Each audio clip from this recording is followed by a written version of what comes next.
শ্যামলীকে বাঁচাতে এক মুহূর্ত দেরি না করেই সাথে সাথে শ্যামলীর গ্রামের দিকে রওনা হলো অনিকেত।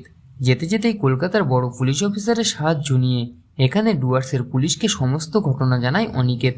আর পুলিশ অফিসার তাকে বলে সব রকমভাবে তাকে সাহায্য করবে, মন্দারকে তারা বিয়ের মণ্ডপ থেকেই অ্যারেস্ট করবে।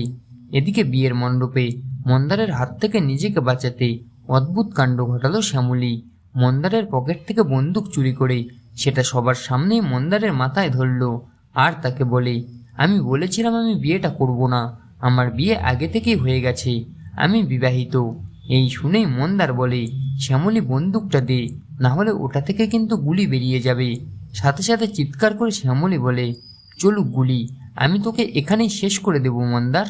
অন্যদিকে অনিকেত শ্যামলীর গ্রামে এসে পৌঁছায়, খোঁজখবর করে শ্যামলীর বাড়িতে যায়।